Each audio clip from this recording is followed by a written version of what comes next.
Hello everyone, welcome to Raj Malhotra IAS group. I am Ankit Kaushal. Hopefully आप अपने घर में सब अच्छे होंगे। तो गाइस अच्छे रहिए, ध्यान रखिए अपना। एंड गाइस आज हम इस सेशन में कवर करेंगे उड़ान स्कीम। अब रिसेंटली इस स्कीम से रिलेटेड हमें अपडेशन देखने को मिला था, उड़ान 5.0। होपफुली ये आर्टिकल आपने देखा होगा। तो यहाँ पर इस सेशन में हम काफ़ी डिटेल में डिस्कस करेंगे कि उड़ान स्कीम है क्या, इसका मेनली एम क्या है, कब इसको लॉन्च करा गया था, और जो इसमें अपडेशन हुई है 1.0, 2.0, 3.0 एंड 5.0 एंड सो ऑन, सभी की सभी अपडेशन को हम काफ़ी डिटेल में डिस्कस करेंगे। और यहाँ पर हम सबसे पहले थोड़ा सा बेसिक समझ लेते हैं। देखिए, उड़ान स्कीम, उड़े देश का आम नागरिक बहुत ही अफोर्डेबल प्राइस में आप एक रीजन से दूसरे रीजन तक ट्रैवल कर सकते हैं। और जो फेयर प्राइस रखा गया है अप टू 500 किलोमीटर, वो है 2500 रुपीज़। अब यहाँ पर ऐसे समझ लो कि 1 आवर का ट्रैवल है या फिर अप टू 500 किलोमीटर आप ट्रैवल कर रहे हैं एक रीजन से दूसरे रीजन, तो आपको फेयर प्राइस देना होगा 2500। और इस स्कीम में हमारी गवर्नमेंट ऑफ इंडिया सब्सिडी देती है। और मेनली हमारी गवर्नमेंट ऑफ इंडिया का एम है कि अफोर्डेबल बनाना, रीजनल कनेक्टिविटी को स्ट्रॉन्ग करना, और साथ साथ जो अनसर्व्ड एयरपोर्ट है हमारे प्यारे भारत में। अनसर्व्ड एयरपोर्ट क्या होते हैं? मान लो कि जहाँ पर एक वीक में सिर्फ 3 या 4 ही फ़्लाइट हमें देखने को मिलती है, या वन डे में एक ही फ़्लाइट हमें देखने को मिलती है। तो ऐसे एयरपोर्ट को यहाँ पर एक्सेसिबिलिटी में लाया जाएगा, मतलब रीजनल कनेक्टिविटी को स्ट्रॉन्ग करा जाएगा। जो बेसिकली ऐसे समझ लो कि छोटी सिटी हैं उनको मेट्रोपॉलिटन सिटीज़ के साथ कनेक्ट करा जाएगा। और काफ़ी फेयर कम रखा गया, तो होपफुली आपको क्लियर हो गया होगा। उड़ान स्कीम को लॉन्च करा गया था हमारे देश के प्राइम मिनिस्टर नरेंद्र मोदी जी के द्वारा 2017 में। और इस स्कीम को फर्स्टली इंट्रोड्यूस करा गया था हमारे देश के उस समय के सिविल एविएशन मिनिस्टर। और ये जो बेसिकली स्कीम है, इसमें जैसे कि मैंने आपको बताया कि जो अनसर्व्ड एयरपोर्ट हैं उनको यहाँ पर उनकी एक्सेसिबिलिटी को बढ़ाया जाएगा। और फर्स्ट जो फ़्लाइट थी वो कहाँ से कहाँ तक चली थी? शिमला से हैदराबाद।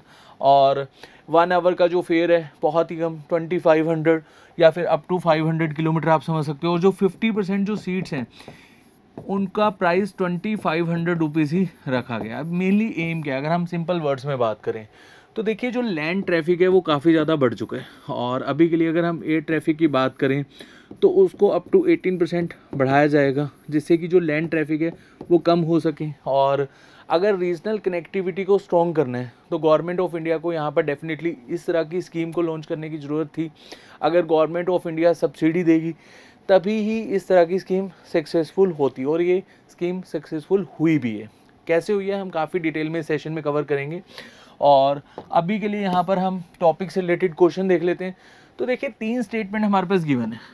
और जो पहली स्टेटमेंट है, central government would provide concession in the form of reduce excise duty, service tax, flexibility of code, sharing at RCS Udan scheme. RCS बोले तो regional connectivity scheme. Second statement है, the government of India has acknowledged to contribution of the scheme, has identified 22nd April as Udan Day. और third statement है, the airport that had already been developed by the Airport Authority of India are given higher priority for the award of VGF under the scheme. VGF बोले तो viability gap funding। अब थोड़ा सा मैं आपको VGF के बारे में बता देता हूँ। अब देखिए, यहाँ पर VGF को आप ऐसे समझ सकते हैं कि गवर्नमेंट ऑफ इंडिया और जहाँ पर प्राइवेट प्लेयर फंडिंग दे, बेसिकली ये VGF होता है, वाइबिलिटी गैप फंडिंग। और होपफुली तीनों स्टेटमेंट आपको क्लियर हो गई होंगी। और अभी के लिए आप वीडियो को पॉज कीजिए, मुझे बताइए इस क्वेश्चन का क्या आंसर हो सकता है, और हम टॉपिक पर चलते हैं। लास्ट में क्वेश्चन को डिस्कस करेंगे। आपने कमेंट जरूर करना है, क्वेश्चन गलत भी हो जाएगा, कोई दिक्कत नहीं। अगर हम उड़े देश आम नागरिक जो बेसिकली स्कीम है, इसके बारे में अगर हम सिंपल लाइनों में बात करें, मतलब सिंपल वर्ड्स में बात करें, तो 2500 इसका फेयर रखा गया है। और जैसे कि मैंने आपको बताया था कि गवर्नमेंट ऑफ इंडिया फंडिंग देगी, और साथ साथ स्टेट गवर्नमेंट का भी यहाँ पर हमें कंट्रीब्यूशन देखने को मिलेगा। फर्स्ट फ्लाइट कब हमें देखने को मिली थी? 2017 में। 50% जो सीट्स होंगी उड़ान स्कीम के थ्रू, उनका फेयर रखा जाएगा 2500 या फिर अप टू 500 किलोमीटर। या अगर 1 आवर का ट्रैवल है एक रीजन से दूसरे रीजन, तो फेयर होगा 2500। और ये जो स्कीम है एप्लीकेबल है 200 से 800 किलोमीटर। लेकिन जो हिली एरियाज़ हैं, रिमोट एरियाज़ हैं, आइलैंड्स हैं, सिक्योरिटी सेंसिटिव एरियाज़ हैं, वहाँ पर जो डिस्टेंस लिमिट है अभी के लिए डिफाइन नहीं करेगी है। तो वैसे जो यहाँ पर डिस्टेंस लिमिट है वो 200 किलोमीटर से 800 किलोमीटर है। इसको ऐसे समझ लो, आप दिल्ली से चेन्नई जा रहे हो तो यहाँ पर ऐसा कोई आइलैंड नहीं है, कोई रिमोट एरियाज़ नहीं है, कोई यहाँ पर बेसिकली सिक्योरिटी सेंसिटिव एरियाज़ नहीं है, ना ही यहाँ पर हिली एरियाज़ हैं। तो होपफुली आपको क्लियर हो गया होगा। सेंटर यहाँ पर जो बेसिकली सब्सिडी देगी उसको यहाँ पर किस तरह से रखा गया, कंसेशन देगी वैट में, सर्विस टैक्स में, और साथ साथ यहाँ पर लैंडिंग चार्ज नहीं लिया जाएगा, पार्किंग चार्ज नहीं लिया जाएगा, और टर्मिनल नेविगेशन लैंडिंग चार्ज जो होता है वो भी नहीं लिया जाएगा। और रीजनल कनेक्टिविटी फ़ंड रखा गया जो बेसिकली इस स्कीम में जितना भी सब्सिडी जाएगा गवर्नमेंट ऑफ इंडिया का, मतलब जितना भी पैसा जाएगा उसके लिए एक यहाँ पर फंड रखा गया, रीजनल कनेक्टिविटी फ़ंड। ये याद रखना बहुत ही इंपॉर्टेंट है। उसके बाद अगर हम बात करें उड़े देश का आम नागरिक, तो यहाँ पर हमारी गवर्नमेंट ऑफ इंडिया का एम क्या है कि यहाँ पर अफोर्डेबल बनाना, कि एक रीज़न को हम दूसरे रीज़न के साथ बहुत ही कम प्राइस में कनेक्ट कर पाएँ, और इससे डेफिनेटली जो हमारा इकनॉमी है उसको बूस्ट मिलेगा और ईज़ ऑफ डूइंग हम यहाँ पर बेहतर कर पाएंगे। और अगर कोई भी पर्सन है या कोई भी ऐसे कंपनी के जो बेसिकली यहाँ पर एम्प्लॉयज़ होते हैं उनको फ्रिक्वेंटली ट्रैवल करना पड़ता है एक रीज़न से दूसरे रीज़न, और उनका समय भी बचेगा और उनको बहुत ही मिनिमम सा प्राइस यहाँ पर देना होगा। तो इस स्कीम के डेफिनेटली बेनिफिट्स तो बहुत हैं। Under the scheme air fare for 1 hour, ये मैं आपको बता चुका हूँ, 2500 रहने वाला है। उसके बाद अगर हम बात करें गवर्नमेंट ऑफ इंडिया जब ये स्कीम लॉन्च करेगी थी तो उस समय हमारी गवर्नमेंट ऑफ इंडिया ने जो 45 अनसर्व्ड एयरपोर्ट्स थे उनको बेसिकली एक्सेसिबल बनाया गया था, और 5 एयरलाइंस ने ये बिड जीता था। स्टार्टिंग में जब ये स्कीम को लॉन्च करा गया था तो जो एयरलाइंस हैं उनके द्वारा यहाँ पर बिडिंग करी गई थी, तो 5 एयरलाइंस ने बिड जीता था। कौन सी एयरलाइंस थी ये आपको याद नहीं रखना, जस्ट इतना आपको पता होना चाहिए। और 128 रूट डिसाइड करे गए थे, जहाँ पर बेसिकली ऐसे समझ लो ये जो रीज़न है वो डिवाइड करे गए थे कुछ इस तरह से, वेस्टर्न रीजन और 17 नॉर्थर्न रीजन होंगे, 24 वेस्टर्न रीजन होंगे, और 11 साउथर्न रीजन होंगे, 12 ईस्टर्न रीजन होंगे, और 6 नॉर्थर्न ईस्टर्न रीजन होंगे। अब देखिए यहाँ पर जब हम अपडेशन पढ़ेंगे, मतलब जब हम एवोल्यूशन पढ़ेंगे, तो उसमें आप देखेंगे कि जो नॉर्थर्न ईस्टर्न स्टेट है हमारे प्यारे भारत के, उनको काफ़ी ज़्यादा यहाँ पर स्ट्रॉन्ग करा जा रहा है, मतलब रीजनल कनेक्टिविटी उनकी स्ट्रॉन्ग करी जा रही है। तो यहाँ पर जितने भी रीजन हैं, चाहे वो साउथ का हो, चाहे वो नॉर्थ का हो, चाहे वो ईस्ट का हो, चाहे वो वेस्ट का हो, सबको यहाँ पर बेसिकली उड़ान स्कीम के थ्रू कनेक्ट करा जा रहा है। मतलब जो छोटी सिटी हैं उनको मेट्रोपॉलिटन सिटीज़ के साथ जोड़ा जा रहा है। अब उड़ान स्कीम के बेनिफिट्स देख लेते हैं। तो देखिए गवर्नमेंट ऑफ इंडिया द्वारा यहाँ पर जो सब्सिडीज़ है वो दी जा रही है, किस तरह से दी जा रही है हमने पढ़ा भी था।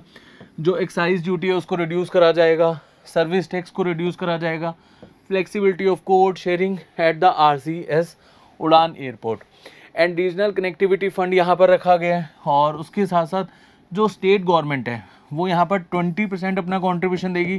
लेकिन एक पॉइंट आपने यहाँ पर याद रखना है, जो हिली एरियाज़ हैं, मतलब जैसे हिमाचल प्रदेश हो गया और उत्तराखंड हो गया और यूटीज़ होगी जैसे दिल्ली, लद्दाख, जम्मू एंड कश्मीर, एंड यहाँ पर जो 7 सिस्टर स्टेट्स हैं नॉर्थर्न ईस्टर्न स्टेट्स, वो स्टेट यहाँ पर कंट्रीब्यूशन देगी 10%।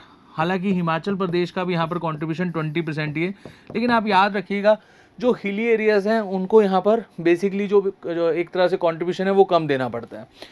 देन अगर हम आगे चलें उड़ान 1.0, अभी के लिए जो अपडेशन हुई है वो हम समझ लेते हैं। तो उड़ान 1.0 के थ्रू जो अपडेशन हुई है वो आपने याद रखनी है। 36 यहाँ पर ऑपरेशनल एयरपोर्ट को इसमें इंक्लूड करा गया था। तो जब फर्स्टली ये जो स्कीम इंट्रोड्यूस करी गई थी तो उसमें 5 एयरलाइंस ने इस बिड को जीता था। तो उस समय हमने पढ़ा था 128 फ़्लाइट्स रखी गई थी, 70 एयरपोर्ट्स और रीजनल वाइज यहाँ पर डिवाइड करे गए थे। तो आपको रीजनल वाइज याद करने की ज़रूरत नहीं है कि साउथ में कितने थे, वेस्टर्न में कितने थे, ईस्टर्न में कितने थे, नॉर्थ ईस्टर्न में कितने थे। आप यहाँ पर टोटल नंबर याद कर सकते हैं। और 1.0 में 36 ऑपरेशनल एयरपोर्ट को यहाँ पर बेसिकली एड ऑन करा गया था। 2.0 में अगर हम देखें तो क्या अपडेशन करी गई थी, तो देखिए मिनिस्ट्री ऑफ सिविल एविएशन ने अनाउंस करा गया था 73 अनडिजर्व्ड और अनसर्व्ड एयरपोर्ट को इसमें बेसिकली एक्सेसिबिलिटी में लाया जाएगा। और फर्स्ट टाइम हेलीपैड यहाँ पर बेसिकली इंट्रोड्यूस करे गए थे। हेलीपैड क्या होते हैं, हेलीपैड के साथ कनेक्टिविटी, जहाँ पर बेसिकली हेलीकॉप्टर उतरते हैं। हेलीपैड्स आपने देखे होंगे, आप अगर आपने कोई भी ऐसा रैली देखी होगी टीवी में, या फिर हमारे देश की जो बेसिकली मिनिस्टर्स होते हैं, जब वो कहीं पर भी ट्रैवल करते हैं तो हेलीपैड बना होता है। होपफुली आपने मूवीज़ में, वेब सीरीज़ में कहीं पर तो डेफिनेटली देखा होगा। और देन अगर हम बात करें उड़ान 3.0 की, यहाँ पर बेसिकली जो टूरिज़्म है उसको ज़्यादा स्ट्रॉन्ग करने के लिए बेसिकली स्टेप यहाँ पर बेसिकली करे गए थे। एंड जो सी प्लेन्स हैं उसको इंट्रोड्यूस करा गया था, सी planes for connecting water aerodromes. ये पॉइंट यहाँ पर याद रखना काफ़ी इंपॉर्टेंट है। और जो नॉर्थन ईस्टर्न रीजन है, यहाँ पर जो बेसिकली कनेक्टिविटी है इसको स्ट्रॉन्ग करने की यहाँ पर बात करी गई थी। उसके बाद बात करें उड़ान 4.0 की, 78 न्यू रूट्स को यहाँ पर अप्रूव करा गया था। और साथ साथ यहाँ पर जो हमारे लक्षद्वीप जो आइलैंड्स वाले रीजन है, जैसे कवरत्ती, अगाती, मिनिकोय आइलैंड, इनको यहाँ पर कनेक्ट करा गया था। ये पॉइंट बहुत ही इंपॉर्टेंट है, इसको याद रखना। उसके बाद अगर हम बात करें उड़ान 4.0, तो यहाँ पर जो बेसिकली सागरमाला सी प्लेन सर्विस है इसको इंट्रोड्यूस करा गया था। ये पॉइंट आप यहाँ पर याद रख सकते हैं। और ये काफ़ी एक इम्पॉर्टेंट बेसिकली एक इनोवेशन था, अपडेशन था। इसमें बेसिकली जो पोर्ट्स हैं हमारे प्यारे भारत के, वो कनेक्ट करे गए थे इस उड़ान स्कीम के थ्रू।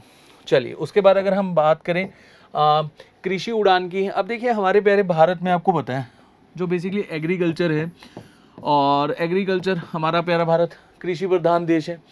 50 to 55% जो एम्प्लॉयमेंट है वो हमारे एग्रीकल्चर सेक्टर से ही देखने को मिलती है।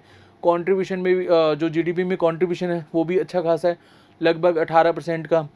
जो यहाँ पर फार्मर्स बेसिकली कहीं पर भी किसी भी रीजन में कुछ भी प्रोड्यूस कर रहे हैं, अगर वो दूसरे रीजन में बेचना चाहते हैं तो वो ट्रैवल करेंगे ट्रेन से, बस से, तो डेफिनेटली जो भी वो प्रोड्यूस कर रहे हैं तो वो उतना फ्रेश नहीं रह पाएगा। या हम ऐसे समझ लें कि जो भी बेसिकली वो भेजना चाहते हैं तो वो एक रीज़न से दूसरे रीज़न नहीं भेज पाते थे। तो बेसिकली इस तरह से उड़ान स्कीम में ये अपडेशन करा गया था कृषि उड़ान, कि यहाँ पर जो फार्मर्स हैं वो एक रीज़न से दूसरे रीज़न से बहुत ही ईजिली कनेक्ट हो पाएँ, और अफोर्डेबल प्राइस तो यहाँ पर है ही।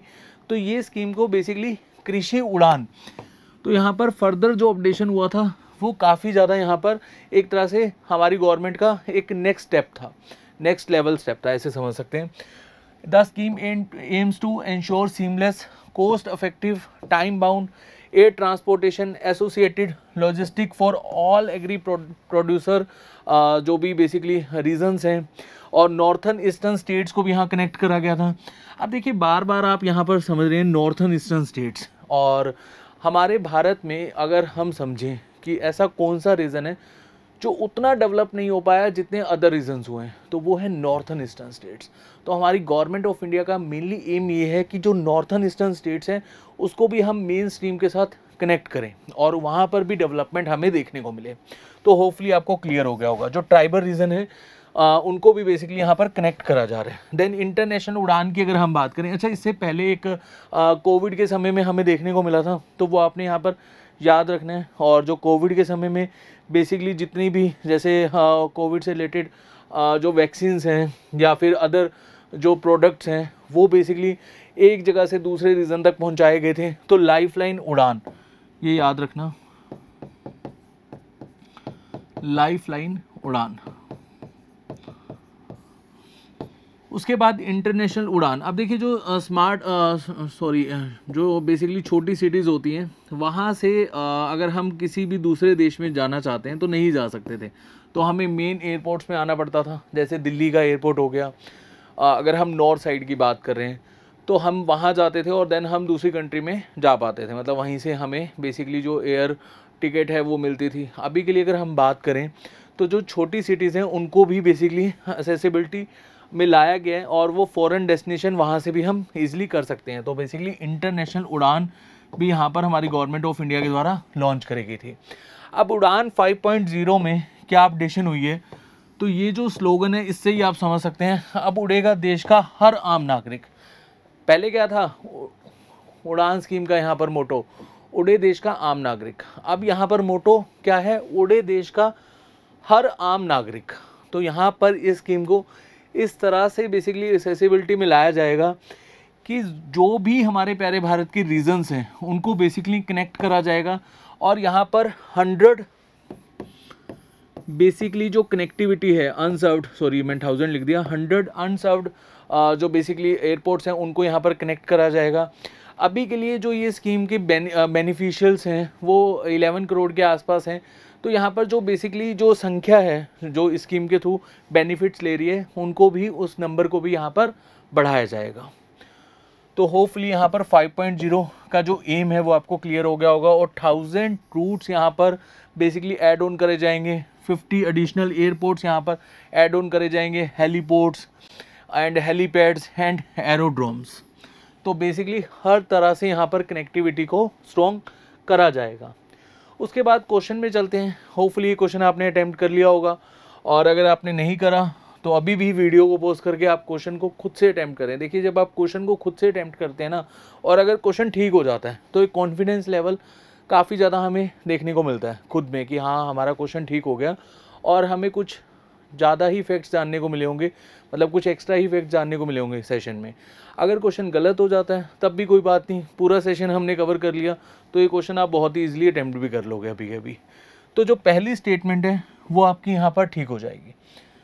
अब पहली स्टेटमेंट यहाँ पर ठीक है, सेकंड स्टेटमेंट गलत हो जाएगी क्योंकि ये 22 अप्रैल को नहीं मनाया जाता उड़ान डे, 21 अक्टूबर को मनाया जाता है।